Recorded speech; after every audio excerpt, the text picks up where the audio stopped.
కాకినాడ భోగి గణపతి పీఠంలో 108 వారాల పాటు జప యజ్ఞ పారాయణ పూర్తి చేసుకుని శ్రీవారి భక్తులతో కలిసి తిరుమల తిరుపతి బస్ యాత్రకు బయలుదేరినట్టు పీఠం ఉపాసకులు దూసర్లపూడి రమణరాజు తెలిపారు. స్వయంభూ భోగి గణపతి పీఠం ఆధ్వర్యంలో ఆదివారం మధ్యాహ్నం తిరుమలకు బస్ యాత్రతో శ్రీవారి భక్తులు బయలుదేరారు. పీఠం వ్యవస్థాపక ఉపాసకులు దూసర్లపూడి రమణరాజు, వరలక్ష్మి దంపతులు ఇంటింటికి గడప వద్ద జోలిపట్టి గోవింద స్మరణ నగర సంకీర్తన చేశారు. ముడుపులను మూట కట్టి శ్రీవారి కానుకలు హుండీలో తమతో యాత్ర చేసిన గోవిందరాజస్వామి వేస్తారని తెలిపారు.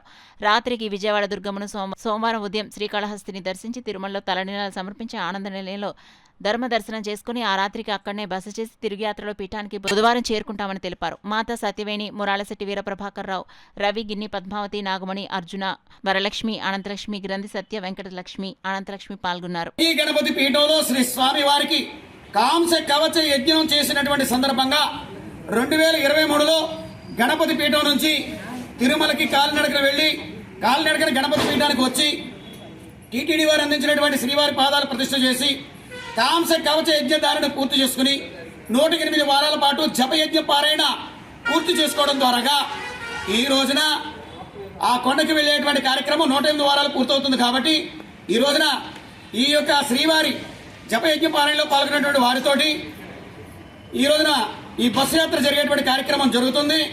ఈ రోజున రాత్రికి విజయవాడ ఇంద్రకీలాద్రి అమ్మవారి దగ్గర దర్శనం చేసుకుని తెల్లవారితే శ్రీకాళహస్తిలో జ్ఞాన ప్రసురాంబ సమేత శ్రీకాళహస్తీశ్వర స్వామి వారిని దర్శించుకుని అదేవిధంగా పాతాళ గణపతిని ఆరాధన చేసుకుని భక్త గన్నప్పని కొలుచుకుని అక్కడి నుంచి తిరుమల తిరుపతి క్షేత్రాన్ని చేరుకుని తలనీలాలు సమర్పించుకుని ఆనంద నీళ్ళలో స్వామివారిని దర్శించి నేరుగా గణపతి పీఠానికి రావడం జరుగుతుంది.